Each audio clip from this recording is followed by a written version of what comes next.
¿Qué batalla se está librando Dios por ti en este momento?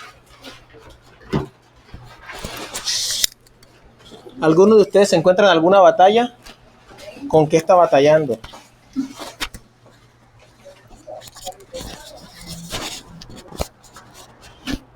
Recuerden que nuestra lucha no es contra las personas, nuestra lucha es espiritual, nuestra lucha es contra Satanás y contra nosotros mismos, contra nuestra carne, nuestra maldad, la cual no fue regenerada, pero sí se nos dio una nueva naturaleza para combatir el pecado que hay en nosotros. Recuerde eso, que estamos en una lucha y estamos en el fragor de la batalla.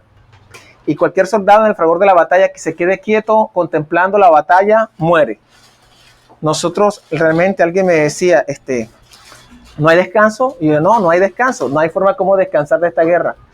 En el mismo momento en que uno decida, me quedo quieto, en ese mismo momento le cae el hachazo, el espadazo, un flechazo, porque la batalla, el fragor de la batalla es así. El cristiano nunca sale de la guerra, nunca se toma vacaciones de la guerra, nunca se toma un descanso en medio de la batalla, en medio del campo de batalla. Voy a descansar un ratico mientras los demás se levantan la espada. No se puede. Cuando el cristiano baja las manos para descansar, inmediatamente es clavado el dardo de fuego del maligno. Inmediatamente bajas el escudo. En cualquier área de tu vida, el dardo de fuego es clavado.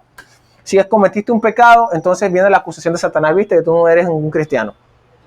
Si haces una cosa, Satanás, la culpabilidad, una cosa, la otra. Hombre, si ya están entrados en gastos, ya pequé, pues sigamos pecando. Todas las mentiras de Satanás. Si nosotros como cristianos bajamos la guardia en una sola área, en esa área Satanás toma ventaja, en esa área, en cualquier área de nuestra vida. Sea, por ejemplo, la Biblia dice como en cuanto a los deseos de la carne, los deseos de los ojos, la vanagloria de la vida, en cualquier área que tú te descuides, allí vas a recibir tu golpe. Por lo tanto, como dice la Biblia, uno tiene que subir, tener el escudo de la fe y usarlo, ¿no? No lo pongas abajo, no lo bajes en medio de la batalla, ponlo arriba y protégete, porque esta guerra es dura, hermanos, porque el enemigo es interno y externo.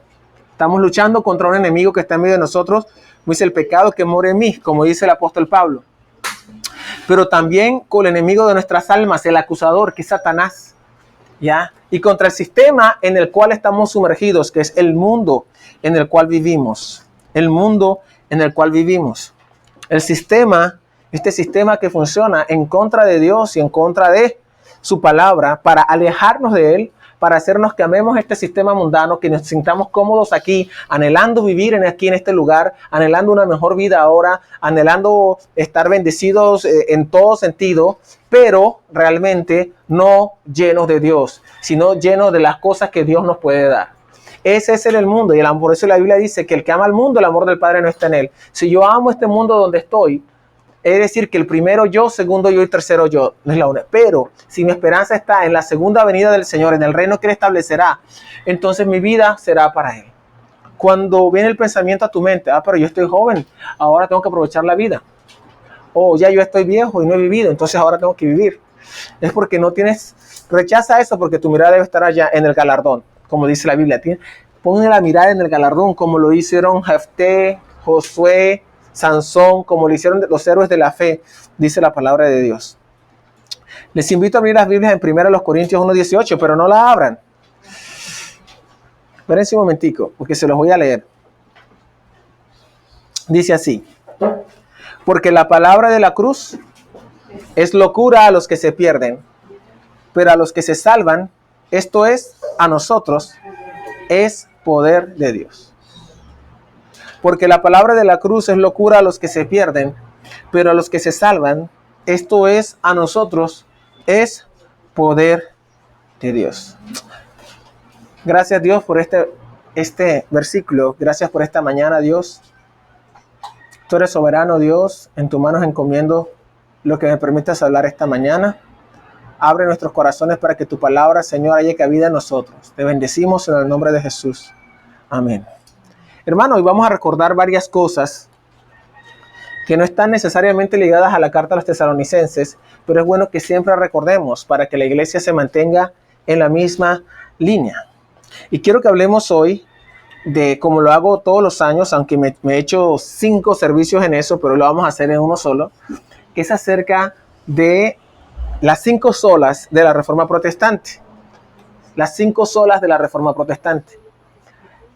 Y yo siempre me gozo cuando leo sobre este tema en cualquier libro o en cualquier lugar, o cuando veo un video sobre el tema, es como casi como si lo hubiera visto por primera vez, porque es un mensaje bíblico para la iglesia que no debemos olvidar, porque nos habla acerca de lo que es la palabra de Dios y de la historia que no podemos olvidar de cómo a nosotros nos llegó el evangelio de Cristo.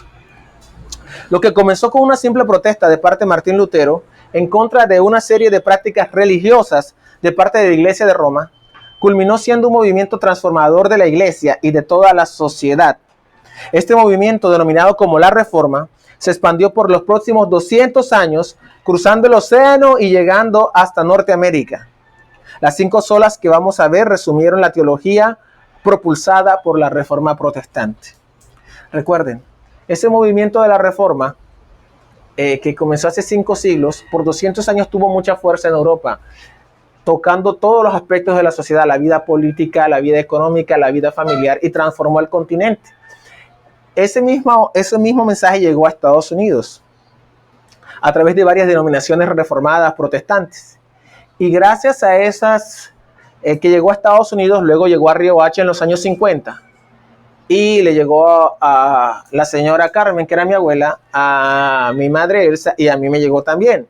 Y gracias a que en esos 200 años muchos cristianos fueron perseguidos y se mantuvieron firmes de que no dieron su vida para vender Biblias, para regalar Biblias, para llevarlas a todas partes, para predicar el evangelio, hoy a usted a precio de sangre le llegó el mensaje del evangelio. El mensaje del evangelio llegó a usted a precio de sangre.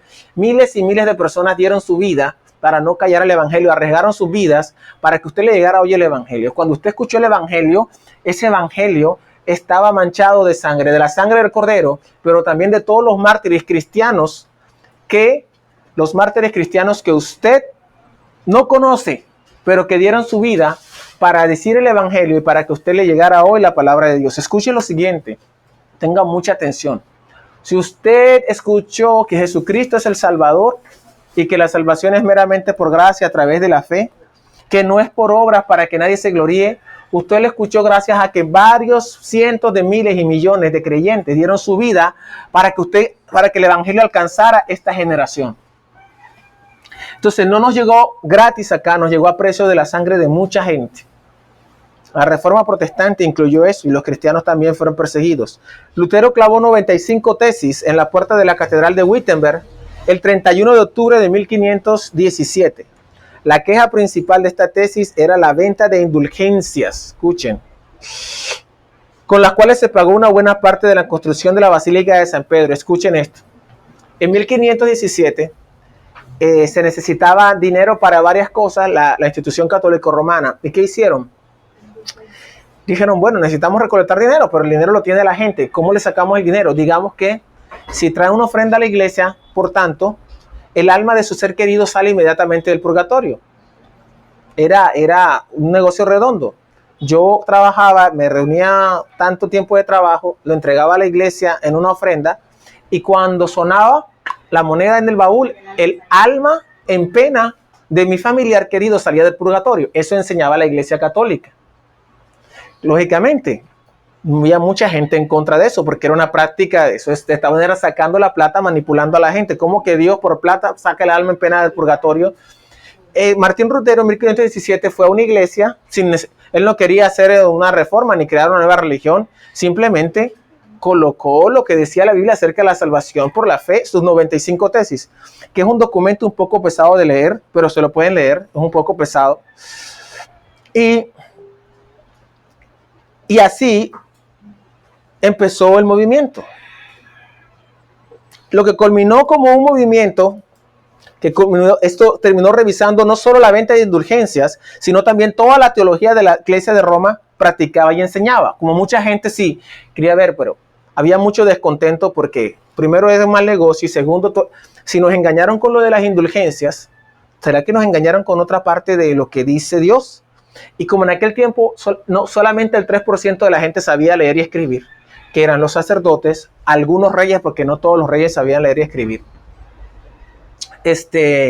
y la gente culta o adinerada, pues la gente simplemente oía lo que se decía. Por ejemplo, la misa en aquel tiempo, el cura no hablaba hacia las personas, sino que hacía todo de espaldas hacia la gente cuando hacía la misa. Solamente hasta hace unos 80 años que Pío XII, un papa, dio el permiso de que la misa se hiciera hacia la gente y que se hiciera en español, porque antes se hacía solo en latín. Entonces, como ven, la Iglesia Católica vendía las indulgencias, se hicieron negociados, y cada vez que vean la Basílica de San Pedro en Roma, donde habla el Papa, recuerde que eso se construyó, gran parte fue a que engañaron a la gente diciéndole que si metía su plata en el baúl, el alma de su ser querido salía del purgatorio. No solamente eso, usted podía comprar el perdón de sus pecados con dinero.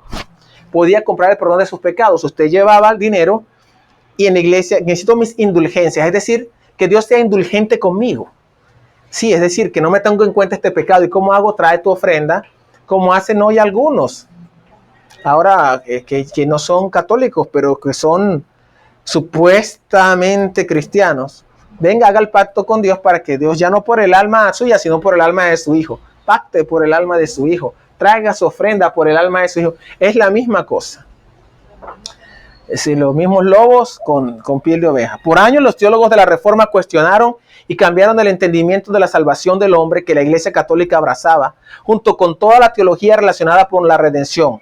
Con el paso del tiempo se hizo necesario resumir todo ese nuevo entendimiento teológico con tal que otros pudieran visualizarlo de una manera sencilla, pero no simplista. Y esto dio origen a las 5 famosas frases que son: sola Escritura, solo Cristo, solo gracia, solo fe, solo a Dios la gloria.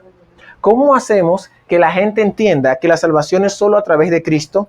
Que la única autoridad es la Biblia, que es solamente por gracia, que es un favor inmerecido, que es solo a través de la fe, y que la gloria es solo para Dios en la salvación, no es para el ser humano. Que nadie puede llegar delante de Dios a decirle: mira Dios, aquí te vengo a demostrar que yo soy bueno. Soy tan bueno, Dios, que te he impresionado y por lo tanto yo debo entrar al cielo. No era perfecto, pero era suficientemente bueno para que tú dijeras: wow, excelente. Entonces, la religión católica romana era una religión antropocéntrica, es decir, se centraba en el ser humano. El ser humano era responsable por su salvación, de tal forma que te salvabas a través de las buenas obras, incluyendo darle la ofrenda a la iglesia. Y el ser humano era el encargado de salvarse a sí mismo a través de los 7 sacramentos bien administrados. Y la Iglesia Católica, de hecho, es la única que podía administrar los sacramentos. Por lo tanto, la salvación dependía de que tú recibieras del ministerio de la Iglesia Católica los 7 sacramentos. Sin esos 7 sacramentos no podías ser salvo. Sin esos 7 sacramentos. Entonces, cuando empezaron a leer estos teólogos protestantes la Biblia, se dieron cuenta de que ninguno de esos era requisito para salvación, que de hecho algunos de esos ni siquiera estaban en la Biblia, y que deberían enseñarle a la gente la verdad para que fueran libres del control del papado y que fueran salvos por la fe. Entonces, la primera gran de las 5 solas de la Reforma Protestante, y quiero que recuerden que esa es nuestra tradición, es decir, nosotros no nacimos en la Reforma Protestante, es que la Reforma Protestante tomó la Biblia, que estaba tapada con varias capas de tradiciones y normas humanas encima, y que solamente en unos monasterios se leía, y le entregó, abrió la Biblia nuevamente, que estaba escondida por más de 1000 años, y se la entregó al pueblo para que la leyera. Entonces, lo que hicieron los protestantes fue regresar al cristianismo precatólico. Nos vamos a irnos antes de la Iglesia Católica y vamos a ver qué es lo que había allá. ¿Y qué había? La Escritura, la palabra de Dios, con la cual seguirán los cristianos por 3 siglos, antes de que hubieran curas, monjas, el Vaticano y todo eso. Entonces, la primera sola, la Reforma Protestante, recuerdo que son 5: sola Escritura, solo fe, solo gracia, solo Cristo, solo a Dios la gloria. Sola Escritura. ¿Qué declara esta? Dice: la palabra de Dios es la máxima autoridad en materia de fe y práctica, por tanto, nada que contradiga la revelación de Dios puede regular la vida del creyente. Nada que contradiga la Biblia puede regular tu vida. O lo que hablamos hoy en día me voy a divorciar de mi esposa. ¿Por qué? Porque es que ya no me gusta el color de sus ojos y ya no me siento bien. Ya no la quiero ya. No es una causa bíblica, pero él está poniendo sus sentimientos por encima de la Biblia. No, su vida tiene que ser regulada por lo que dice la Escritura. Si tu Escritura no te permite eso, entonces no. Por poner un ejemplo. Entonces, nada que contradiga la Biblia puede regular nuestra vida. no puede ser la palabra de un pastor. Hoy en día la gente va de iglesia en iglesia para que le den palabra. Eso se cumple la profecía que dice que en los postreros tiempos, teniendo comezón de oír, amontonarán para sí maestros que le digan lo que quieren escuchar. Yo fui a una iglesia que me den palabra. Dios te dice, y en toda la iglesia le dan palabra y nunca le dicen arrepiéntete pecador, porque tú vives para ti mismo. Vienes aquí buscando palabra porque no te has arrepentido. Arrepiéntete y cree en Cristo. No, esa palabra nunca sale. Yo no sé por qué esa palabra nunca sale. Y por eso todos los que están dando palabra en esas iglesias a una persona que no es cristiana y le dan una palabra y no le dicen la palabra de salvación, esta es la palabra de fe que predicamos, que si confesares con tu boca que Jesús es el Señor y creyeres en tu corazón que Dios le levantó de los muertos, serás, porque con el corazón se cree para justicia, pero con la boca se confiesa para salvación. Bueno, si esa palabra no es predicada, porque es que la palabra de Dios no es, Dios te dice ahora, eso no es la palabra de Dios. Esta es la palabra de Dios, la Biblia. Esta es la palabra de Dios. Entonces tengan mucho cuidado, porque ahora hay una moda de ir de iglesia en iglesia esperando a que me den palabra. Eso no se veía hace años, eso es relativamente nuevo. Me pregunta, pues yo predico aquí la Biblia, la palabra de Dios, a algunos le parece muy pesado. Pero bueno, eso está bien, porque la palabra de los cruces es ¿qué? Locura a los que se pierden. Cuando una iglesia se predica la Biblia como tal y se enseña la Biblia, mucha gente no quiere ir ahí porque ellos buscaban tener una palabra que les animara en cierta cosa, una palabra que les dijeran cosas bonitas. La Biblia dice la verdad. Gálatas 1, 6 al 10. Les invito a que busquen Gálatas 1, 6 al 10. Vamos a ver las palabras que le dice Pablo a la iglesia de Galacia. Gálatas 1, 6 al 10. Estoy maravillado de que tan pronto os hayáis alejado del que os llamó por la gracia de Cristo para seguir un evangelio diferente.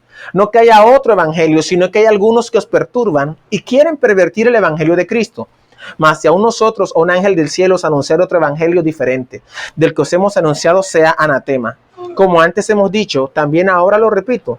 Si alguno os predica diferente evangelio del que habéis recibido, sea anatema. Pues busco ahora el favor de los hombres o el de Dios, o trato de agradar a los hombres, pues si todavía agradara a los hombres, no sería siervo de Cristo. En el versículo 1 al 6, versículo 6, estoy maravillado de que tan pronto se hayáis alejado del que os llamó por la gracia de Cristo para seguir un evangelio diferente. Pablo menciona estas últimas palabras porque algunos pueden ser tentados a cambiar o deformar el evangelio por la presión de querer ser aceptados, ya sea por el pueblo o por los predicadores o por alguna cosa de este mundo. Pero el evangelio es uno solo y no puede ser cambiado porque no es mi evangelio, sino el evangelio de Cristo. Y hay un solo evangelio. La palabra evangelio significa buena noticia. Buena noticia. La buena noticia es una sola, que no te vengan con que hay otra. Así que afirmamos esta primera declaración de la Reforma Protestante. Sola escritura. La palabra de Dios es la máxima autoridad en materia de fe y práctica. Y lo vuelvo a repetir, nada que contradiga la revelación de Dios puede regular la vida del creyente. Por eso en 2 Timoteo 3:16 dice, toda la escritura es inspirada por Dios y útil para enseñar, para redarguir, para corregir, para instruir en justicia. Si usted quiere andar en justicia, si quiere estar instruido, si quiere ser convencido de su pecado, si quiere ser corregido en su camino, si quiere ser enseñado, en la escritura tiene todo lo que es para que el hombre de Dios sea perfecto y enteramente preparado. Las prácticas de algunas iglesias que necesitan que alguien le imponga las manos para volverse más santos, no es bíblico. Ahora, no es que no sea bíblico imponer manos, eso tiene su uso. Pero imponer las manos porque el pastor predicó acerca de ser santos y entonces vengan acá para ponerle las manos para que eso no es bíblico. No es bíblico. La palabra de Dios hace su obra y no vemos esa práctica en la Biblia. Yo predico, ahora venga, les pongo las manos para que sean santos. No. Diferente es otra cosa, que Dios esté haciendo algo y el que esté predicando tenga algún discernimiento y quiera orar por alguna persona de la congregación. y por alguna razón imponga manos algo que tenga que ver o como un símbolo, pero no piense que porque alguien le ponga la mano, usted va a ser más santo. Si así fuera, medio país viviera en santidad. Porque a todo el mundo le gusta que vaya y le pongan las manos. Eso no es bíblico. Usted quiere ser transformado, abra esto todas las mañanas, agarre un blog y empiece a escribir todo lo que Dios le muestra. Cómo vivió Jacob, era un mentiroso, pero Dios tuvo misericordia de él. ¿Qué aprendió Jacob de la vida? ¿Qué aprendo yo? ¿Y qué debo cambiar? Cuando usted lee la Biblia, es cuando ve la gloria de Dios ahí en su palabra. Y cuando ve la gloria de Dios en su palabra, usted es transformado a la misma imagen, a esa gloria. Entonces, si usted quiere ser transformado, no es caminar hacia adelante, hacia un altar. Es humillarse delante de Dios y de su palabra. Eso es. Porque lo único que te puede transformar es esta palabra viva. Porque la Biblia es útil para enseñar, redarguir, corregir. Usted quiere corregirse, es con la Biblia. ¿A quién le gustaba que le dieran rejo cuando en la infancia, cuando la hacía mal? Si usted le dieron rejo, usted está caminando derecho hoy. Vamos caminando derecho porque eso es lo que hace la Biblia. ¿Ya? A veces tu mamá, tu papá te regañaban con mucha paciencia, pero a veces te daban rejo. A veces la Biblia, ¡ay, qué consuelo leer escritura! Pero a veces te da correazos. Pero la gente no quiere, dice la Biblia, que el que es de la luz viene a la luz para que sus obras sean reprendidas. Pero el que no es de la luz no viene, porque es que yo no quiero que la Biblia me reprenda, porque es que no me gusta. En 1 Tesalonicenses 2:13, Pablo dice, por lo cual también nosotros, sin cesar, damos gracias a Dios que cuando recibiste la palabra de Dios que oíste de nosotros, la recibiste no como palabra de hombres, sino según es en verdad. La palabra de Dios, la cual actúa en vosotros los creyentes. Ella es la que hace el trabajo en usted. Si usted no está madurando en la fe y no está creciendo, es porque su relación con este libro es muy poca. Realmente, porque no la lee, porque no la examina. Y no te estoy diciendo del sermón dominical, te estoy diciendo de tu vida de lectura de la Biblia. Si no estás creciendo es porque no estás dependiendo de este libro que actúa en ti. La palabra de Dios actúa en vosotros los creyentes. Sola Escritura enseña que solo la Biblia es la palabra de Dios autoritativa e inspirada. Por consiguiente, la única fuente de autoridad y que es accesible para todos, es decir, que es capaz de ser entendida con claridad y se puede autointerpretar por medio de ella misma. La Biblia no necesita interpretación fuera de ella misma, y esta es una idea que se opone directamente a las enseñanzas tradicionales de la Iglesia Ortodoxa, las antiguas iglesias orientales ortodoxas, la Iglesia copta, el anglo-catolicismo y la Iglesia católica, las cuales enseñan que la Biblia solo puede ser interpretada fielmente por medio de la tradición apostólica. Es decir, según esas iglesias, tú tienes que abrir la Biblia con toda la tradición escrita de miles de años para ver, aquí dice esto, ay, ¿qué significa esto? Maestros tiene la Santa Madre Iglesia que te puede enseñar. Entonces, ni se te ocurra ir a interpretar este versículo, escribir un comentario, si no has leído primero lo que dijeron los santos padres. Claro, entonces, esta es autoridad, pero esta es autoridad sobre esta. Así enseñan. ¿Quiénes enseñan de ahí también que no son católicos? Los adventistas. Yo me leí la carta, en la Biblia, los adventistas imprimen su Biblia, que es la misma esta, pero dice, vienen con unas anotaciones. Y tú lees, son 11, y tú lees las 10 primeras, excelente. Yo creo todo eso. Y la 11ª dice, y creemos también en el ministerio profético. ¿Y esto qué es? Que ellos creen que en el siglo XVIII, XIX, hubo una gran profeta, se llamaba Elena de White, que escribió un montón de libros, y ellos no pueden interpretar la Biblia saliéndose de esos libros, porque si no, estás mal. Enseñaban que Cristo en 1844 había al fin subido al santuario, que antes no había subido al santuario, que Cristo no había subido al santuario y por lo tanto no había salvación, sino que en 1844 fue que Cristo, eso escribió la señora esta. Y si tú no crees eso, no puedes ser adventista. Los otros, y así hay muchas sectas hoy en día. Los que estaban por ahí, lo de Creciendo en Gracia, tú no puedes interpretar la Biblia sin la luz que te daba José Luis de Jesús Miranda. Porque tú estás en las tinieblas. Solo si escuchas a él, es que, hombre, vea, cualquier persona en cualquier parte del mundo que tenga este libro y acceso a él y empiece a leer, Dios le ilumina. Él no necesita que otro le... Ahí está. Entonces, tenga mucho cuidado de creer que hay revelaciones extra por fuera de solo la Biblia es suficiente. Yo no necesito el comentario de John MacArthur para interpretar la Biblia. Puedo fijarme, oye, interesante lo que dijo el hermano, falta que sea cierto. ¿Cierto? Interesante lo que dijo Sujel Michelén, falta que sea verdad. Pero lo que dice aquí es verdad. Entonces, tenga cuidado, es lo mismo. Allá el pastor habló, dijo muy interesante sobre el versículo. Qué bendición. Solo falta que sea cierto. Sí, hermano, solo falta que lo que yo diga sea cierto. Porque usted tiene que depender de esto. Cuando venga un líder que le haga pensar que él está más cerca de Dios que ustedes y que vive revelación y que Dios le vive hablando, sálgase de esa iglesia. Usted no tiene nada que hacer ahí. Ese hombre lo que quiere es llamar la atención hacia sí mismo. Tenga mucho cuidado. Es la palabra de Dios. Este lema de sola escritura define la función de las escrituras como la única autoridad sobre la iglesia, así como los protestantes del siglo XVI y XVII rechazaron la autoridad del papado y la iglesia romana. Los protestantes contemporáneos hoy deben rechazar toda autoridad extraescritural sobre la iglesia. Cualquier autoridad, organización, experiencia. No, yo tuve una experiencia con Dios y Dios me mostró un sueño. Yo vi el infierno y en el infierno estaba Michael Jackson. Y estaban unos demonios torturando a esas personas. Pero la Biblia no dice que los demonios tienen el infierno. Es más, ahí no ha sido echado ninguno según la Biblia. ¿Cómo que tú estuviste en el infierno? Además, el infierno no es un lugar donde el diablo va a estar torturando gente. Más bien el diablo va a ser torturado en el infierno junto con todos sus seguidores. El diablo no va a estar con un trinche allá y los demonios haciendo fiesta. Ellos van a estar siendo torturados eternamente delante de los santos ángeles y del Cordero. Así que esta revelación tuya es basura, porque yo no voy a aceptar una revelación. Por eso cuando la gente, oye, viene un predicador, sí, el que estuvo muerto 3 días, y van por el morbo a escuchar el testimonio del predicador.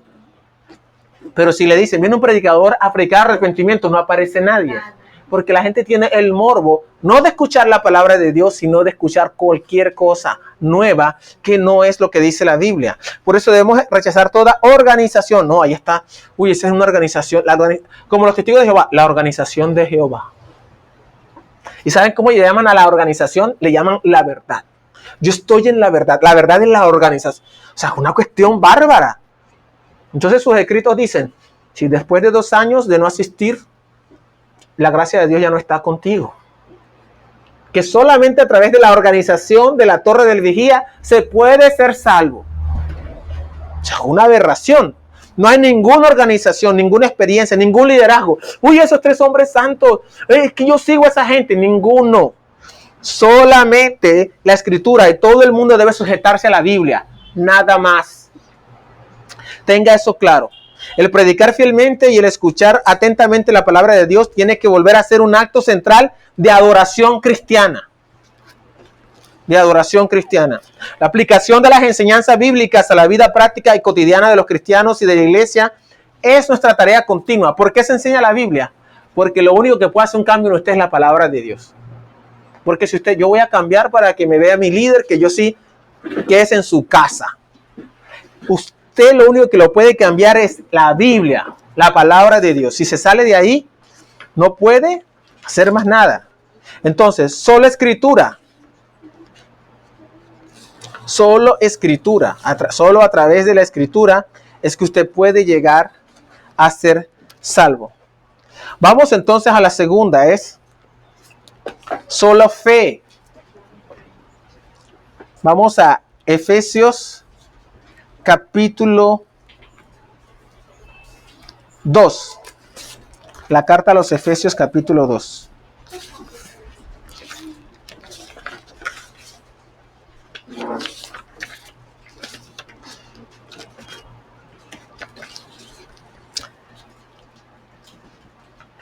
Capítulo 2, versículo 8. Porque por gracia sois salvos por medio de la fe. Y esto no de vosotros, pues es don de Dios, no por obras, para que nadie se gloríe. La segunda sola de las reformas es que la salvación solo puede ser recibida cuando ponemos nuestra fe en aquel que murió por nosotros, excluyendo la posibilidad de que nuestras obras puedan contribuir. ¿Cuánto contribuye tu buenas obras y tu desempeño a la salvación para que Dios te acepte? Algunos dicen, bueno, Dios da el 50 y yo el 50. Miti. Dios da esto y yo doy eso. La salvación no depende ni el 1% de tus obras, porque la Biblia dice que nadie alcanza la gloria de Dios. Están destituidos de la gloria de Dios. El hombre es pecador. En Adán todos mueren. Nadie puede salvarse a sí mismo. Nadie puede ser suficientemente bueno como para presionar a Dios y diga, te mereces el cielo. Nadie, porque la Biblia dice que desde la planta del pie hasta la coronilla no hay en él sino hinchazón y llaga podrida. La fe es, a través de la fe es que nosotros recibimos la salvación. Por medio de la fe, es una expresión que denota, es como un canal, es como el canal. Por medio de la fe nosotros recibimos esa salvación. Romanos 3:28 dice, concluimos pues que el hombre es justificado, es decir, declarado inocente ante Dios, por lo tanto salvo, por las obras, por la fe y no por las obras de la ley. No es ni siquiera yo voy a cumplir los 10 mandamientos y los otros 633. Voy a leerme la lista, lo voy a atar a mi cuello, voy a hacerlo aquí y lo voy a cumplir. Y ahora sí voy a cumplir los 10 mandamientos. Y los otros 633 los voy a cumplir y voy a hacer fuerza porque los voy a cumplir todos. Está frito, usted no va a hacer, nunca lo va a lograr. Dese por vencido, solo confíe en que esos sus pecados fueron pagados en la cruz por Cristo. Que Dios recibe esa sangre como pago por sus pecados. Si Dios no recibiera esa sangre, usted le tocara pagar con su sangre. Por lo tanto, nunca podría ser salvo, sino que sería condenado.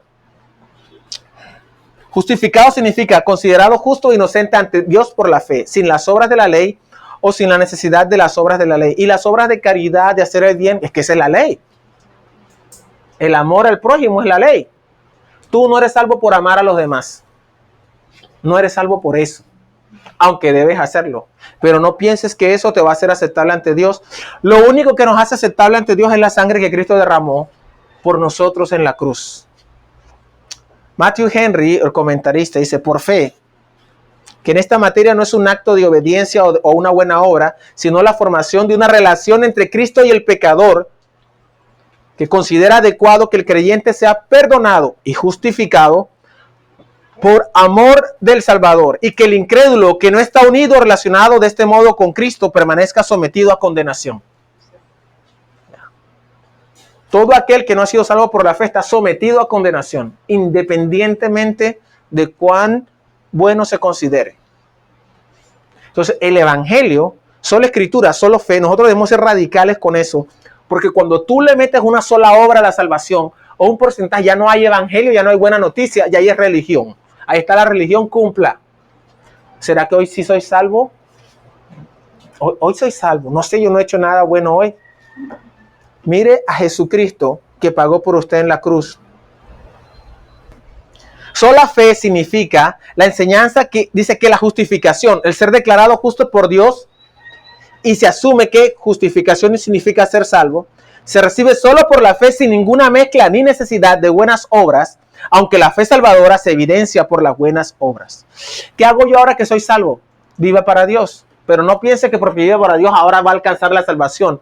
La salvación, Cristo lo alcanzó a usted, le dio la fe, usted cree en Él, reciba vida eterna por la fe. Entonces tenga eso muy en cuenta, porque cuando nos movemos de esa verdad, comenzamos una religión, comenzamos una secta. Y si la salvación es por obras, entonces yo debo estar juzgando a ver quién podría ser salvo. Yo creo que Heidi no es salva. ¿Por qué? Porque Heidi no limpia las bancas. O tal vez Farud no es salvo porque Farud hace rato que no me ayuda ahí con la filmación. O fulano no es salvo porque él no es salvo porque que no ha traído ofrenda. Y tú sabes que tú vas acumulando puntos. No, la salvación es solo por fe en Cristo. Solo la fe salva. Y esa fe es en Cristo. Y esa fe nos es dada por gracia. Este fue el aspecto crucial de la Reforma Protestante. Martín Lutero fue liberado de sus tormentos porque él era un tipo, él tenía problemas. Porque él, de tanto leer, yo soy pecador, pecador, se deprimía, porque yo era un pecador. Y una vez duró hasta una semana ya encerrado en un monasterio, se flagelaba y se daba, soy pecador, porque él iba y se confesaba con el cura, te confieso mis malos pensamientos, estas cosas horribles, y el cura lo absolvía, rezaba los Ave María, y cuando iba saliendo a la iglesia, se acordaba de otro pecado y regresaba. Y hasta que el cura le decía, hombre, ya está bueno, Martín, ya no te confesaste, ya. El tipo, Dios lo metió en eso, pero cuando leyó que el justo por la fe vivirá, entendió, wow, yo creo que Cristo pagó por mí, yo creo que Él es mi Salvador. Si Él pagó por mí, ya no me toca pagar, ya soy salvo. Y descansó. No estoy condenado, Cristo pagó por mí. Y eso fue lo que transformó su vida. Al salir del miedo a salvarse y estar en plena convicción de su vida eterna, ahora Dios, y ahora yo te puedo servir libre porque no tengo miedo a perderme. Ya Cristo pagó por mí. Y esa es la gran diferencia hoy. Hoy, hermanos, esto no se está enseñando en las iglesias llamadas evangélicas, especialmente las del mundo carismático. Esta salvación por la fe no se está enseñando. Venga Cristo, viene a Cristo, y hablan todo, y tienen el mismo lenguaje. Pero cuando van a preguntar si soy salvo, generalmente ellos te van a enseñar que la salvación la pierdes. La ganas por la fe, pero la pierdes si no haces las obras necesarias para mantenerla. O sea, es decir, Cristo te salvó cuando eras un miserable pecador, que no hacías buenas obras, porque la Biblia dice que estábamos haciendo malas obras. Y ahora que eres su hijo, que has creído en Cristo, que eres salvo por la fe, no, ya está bueno. O sea, yo te perdoné cuando no eras mi hijo, cuando eras un vil pecador, pero ahora que eres mi hijo amado, no te voy a perdonar. O sea, son tonterías. Y muchos piensan, entonces yo puedo hacer lo que quiero porque soy salvo. No, no puedes hacer lo que quieres. No puedes hacer lo que quieres, porque ya eres salvo precisamente. Dice el himno, ¿para qué pecar si soy salvo, si ya tengo tanta luz? ¿Para qué pecar si la vida Dios me ha dado en Jesús? ¿Para qué pecar si el infierno solo espera al pecador? ¿Para qué pecar? ¿Para qué pecar? ¿Para qué pecar contra Dios? La fe verdadera produce las obras que no salvan, sino que son resultado de Dios viviendo en ti. Entonces, debemos ser firmes con el concepto de la sola escritura. Solo la Biblia es mi autoridad. Así que si yo vengo ahora, hermanos, tuve una revelación que contradice esto que está aquí, me pueden callar, me pueden amarrar si quieren. No se sometan a mí si yo vengo con una revelación fuera de la escritura. Si esto lo hubieran seguido en el siglo XVIII, no existieran ni los testigos de Jehová, ni los mormones, ni los adventistas. ¿Sería el mundo un lugar mejor? Por lo menos no habrían tanta gente engañada dentro de esos sistemas.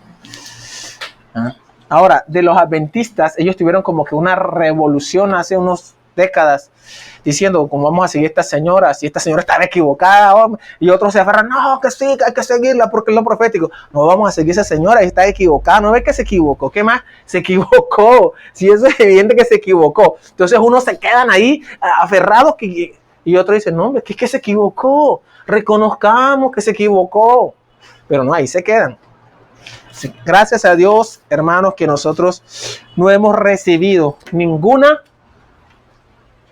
no seguimos a ningún ser humano aquí en la tierra. La tercera sola de la reforma que sigue es sola gracia. La sola gracia. Ninguna iglesia, cualquier iglesia que se salga de estas 5 solas, hermanos, deja de ser una iglesia protestante inmediatamente. Deja de ser una iglesia bíblica. Sola gracia. La salvación es un don de Dios, por tanto es algo que el pecador recibe de forma inmerecida, basada en los méritos de Cristo alcanzados durante su vida, su muerte y su resurrección. La salvación es un regalo que se recibe de forma inmerecida. No es que Dios vio a la hermana Gloria y dijo, es que Gloria es tan linda, Gloria es tan especial, se merece que la salvemos, ¿verdad? Y el Hijo dice, Padre, se merece que la salvemos. Y el Espíritu Santo, que escudriña lo profundo de Dios, dice, sí, ella se merece porque Ella es súper chévere. Mírala, es súper sincera. Y entonces, ay, Gloria se ha ganado la salvación, voy a darte la salvación. Mucha gente piensa así. No, si Dios hubiera reaccionado hacia Gloria, la consume. Si Dios hubiese reaccionado a ti, ya estuvieras muerto. La pregunta no es por qué los demás no son salvos, sino por qué tú todavía estás vivo. ¿Por qué estamos vivos todavía?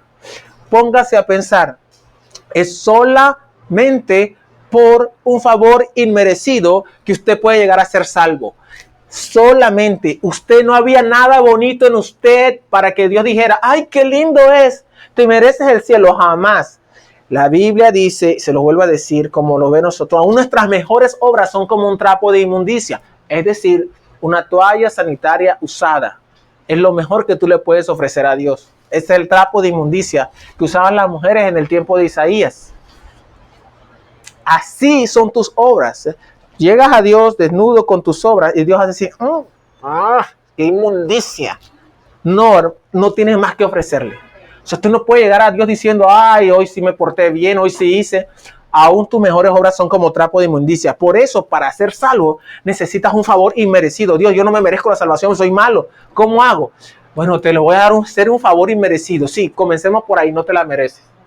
Segundo, ahora te la voy a entregar, pero no te la mereces. Está bien, no me la merezco, soy un pecador, merezco el infierno. Dame, ¿y cómo? Por la fe en Cristo. Porque primero, Dios mandó a su Hijo a morir por gente rebelde, mala y perversa, como tú y como yo. Si tú eres básicamente bueno, no necesitas a Jesús. Ahí están los 10 mandamientos y los otros 633. Empiece de una. Y suerte que le deseo. No va a poder hacerlo, no los va a poder lograr. Dios, yo no es que cumpla los 10, pero ahí me esfuerzo. Yo estoy en todo prácticamente bien. Y Dios, mira, mi único problema es con el no matarás. Ese es mi único problema. Yo te confieso que a veces a más de uno me ha llevado, pero es mi único problema, yo el resto lo cumplo. Y es risible, ¿verdad? Pero sí, porque nosotros pensamos, sí, pero todos, por cada pecado, ante el Dios 3 veces santo debemos pagar. Por lo tanto, abandona la fe en ti mismo, porque por gracia sois salvos, dice Efesios, por medio de la fe. Y esto no de vosotros, pues es un don de Dios. Sola gracia es la doctrina que sostiene que la salvación viene solo por la gracia divina o la gracia de Dios, es decir, un favor inmerecido, no como algo que el pecador haya conseguido por sus propios méritos. Este lema define el fundamento sobre el cual Dios acepta a los pecadores. ¿Cómo me acepta Dios a mí? Por gracia, inmerecidamente. La gracia es lo contrario al pago o compensación. Cualquier cosa que una persona merezca o se haya ganado por su mérito o esfuerzo es compensación. Dios te salvó porque eras lindo. Bueno, es una compensación, tú te lo merecías. Pero no, Dios acepta a los hombres solo por gracia, solo inmerecidamente. Cuando lleguemos a la presencia de Dios al cielo, no te lo mereces. ¿Por qué? No era merecido para ti. Lo primero que debes hacer es abandonar toda idea de que eres bueno y que Dios te acepta basado en tus méritos. No los tienes y tu corazón te engaña diciendo que sí. Pero la gracia de Dios no tiene que ver nada con méritos personales. La gracia solo la puede disfrutar gente indigna. Solo gente indigna puede disfrutar la gracia. O sea, yo disfruto la gracia porque sé que soy indigno. Yo la disfruto, sé que soy indigno.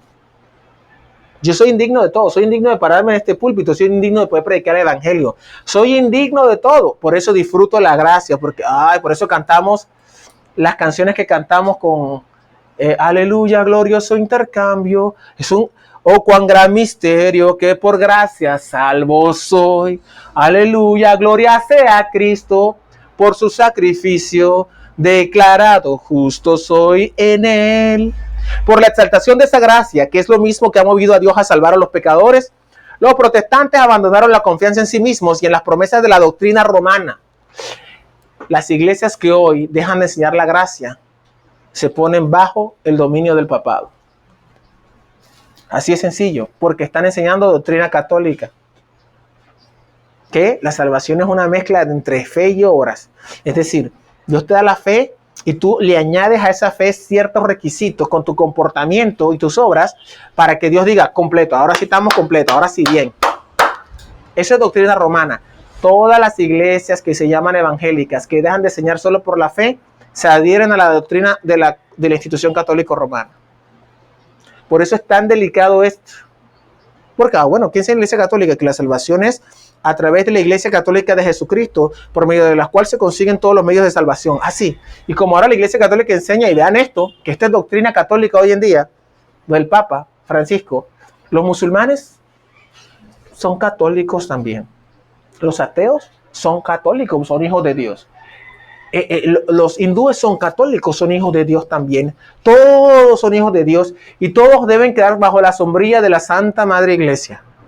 ¡Wow! Increíble. Por lo tanto, cualquier religión que enseñe que la salvación es por obras, está bajo la sombrilla ¿de quién? Del papado. ¿Y cuál es la única religión que no enseña que la salvación es por obra? El cristianismo bíblico, que decimos que somos indignos y que es solo por la fe en Cristo. Toda religión que esté bajo esa doctrina de que el hombre es bueno y un pecador bueno y se puede salvar a sí mismo, está bajo la sombrilla de la Iglesia Católica. Nosotros nos salimos de ahí porque sabemos que esa es una institución que no es bíblica, que se parece más a la gran ramera de Apocalipsis, que se sienta sobre muchas aguas y con la cual han fornicado todos los reyes de la tierra. Y cuando digo todo es todo, les voy a decir algo. En el siglo XVIII, el astrónomo del emperador chino era un jesuita católico. Todas las naciones. Y en las altas esferas, la Iglesia Católica se relaciona con los comunistas chinos. Toda esa institución es una institución que no obedece a la palabra de Dios. La tercera, sola. Vamos a repasar. Sola escritura, solo fe, solo gracia. ¿Cuál es la otra? Solo Cristo. La salvación se encuentra solo en Cristo, excluyendo así todo otro camino para llegar a Dios. Hechos 4:12 dice: y en ningún otro hay salvación, porque no hay otro nombre bajo el cielo dado a los hombres en que podamos ser salvos. Usted sabe que hay iglesias donde se habla de todo menos de Cristo.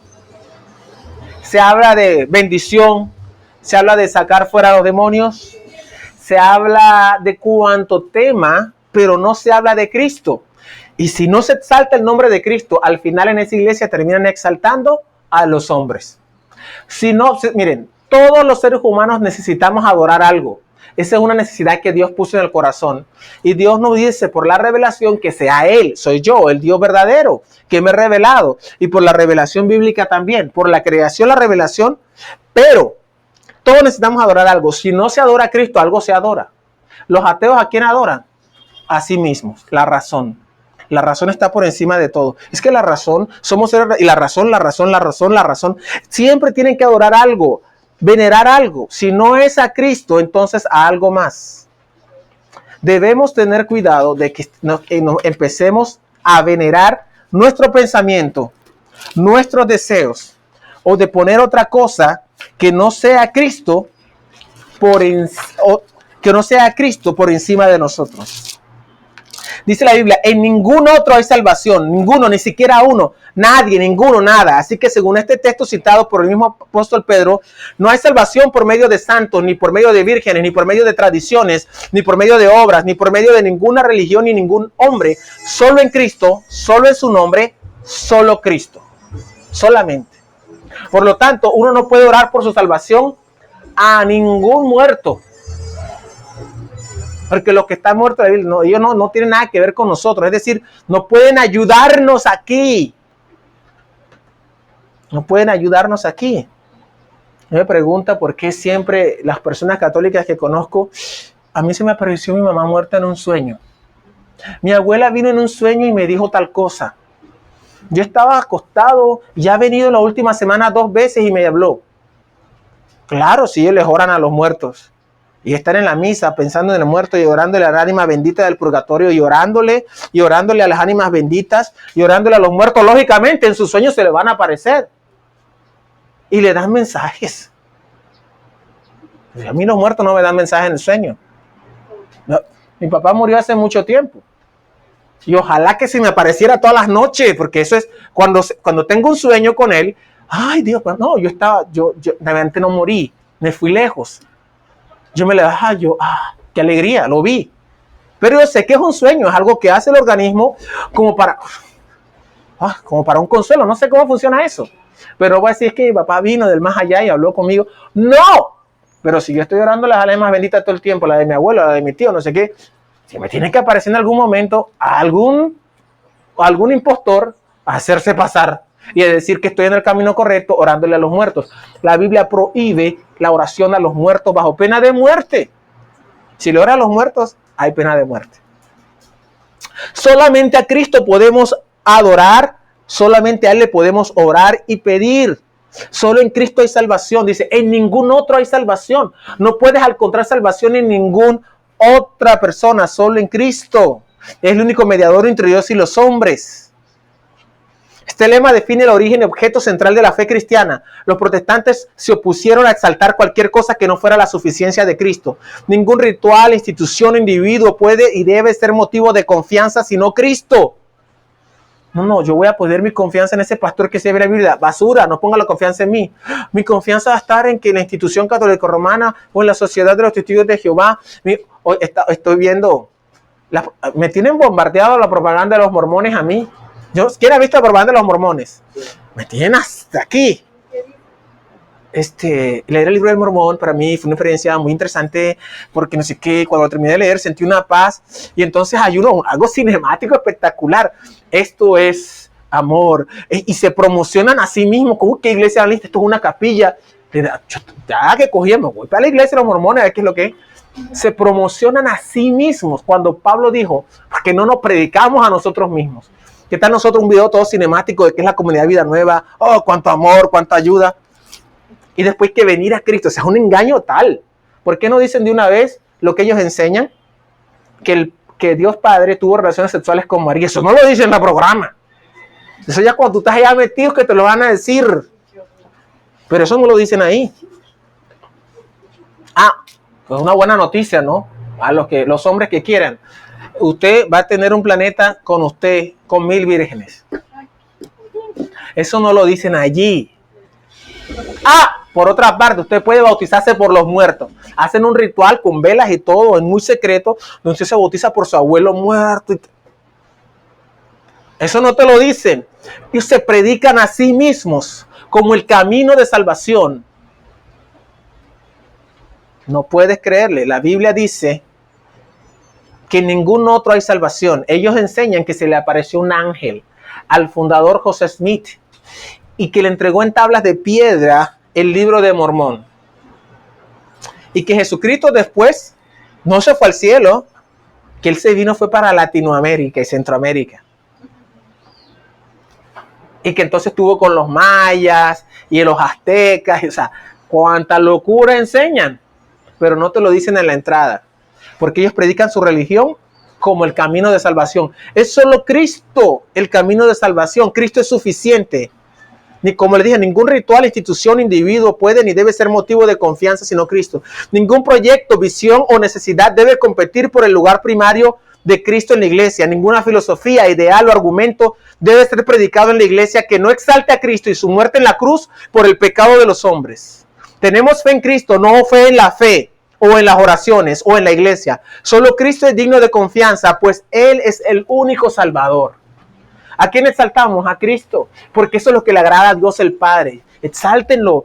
¿Sabe qué le dijo Dios el Padre a los ángeles? Adórenle todos los ángeles de Dios. Los mandó a adorar a Cristo. ¿Cuánto nosotros, que somos menores que los ángeles, debemos postrarnos ante el Cordero y exaltar su nombre? Porque Él es el único camino de salvación. Por eso, ojo, cuando en las iglesias toma la centralidad el pastor, oye, él está más cerca de Dios que yo. Allá Cristo lo ponen a un lado. Cuando la iglesia toma la centralidad, las tradiciones judías que estamos viendo hoy en día, que tienes que aprender hebreo, que tienes que no sé qué, que si no aprendes eso no estás tan cerca de Dios, todo eso es falso.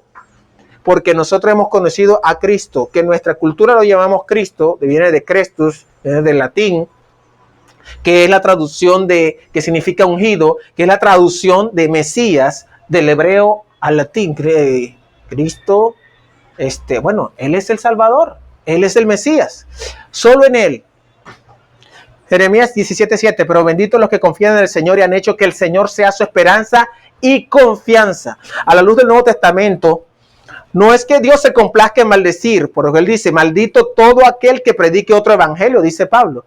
Dios no se complace en maldecir, pero si estás negando la palabra de Dios, ¿ya? Somos bendecidos cuando ponemos nuestra confianza en Cristo, precisamente solo por Cristo.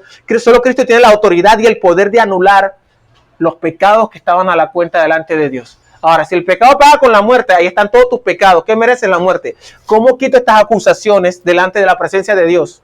¿En quién vas a confiar? ¿En ti? Sí, yo me porté bien, pero ahí están las acusaciones ante Dios. Pero entonces esta institución no puede quitar esas acusaciones. ¿Quién quita esas acusaciones ante Dios? El que pague en tu lugar. Dios acepta la sangre de Cristo como diciendo, ya estas deudas fueron pagadas. Eso es hermoso. Por eso nosotros debemos contender ardentemente por la fe que ha sido una vez dada a los santos. Solo Cristo es el Salvador. Manténgase ahí. ¿Y cuál es la última sola? Repasemos las 4.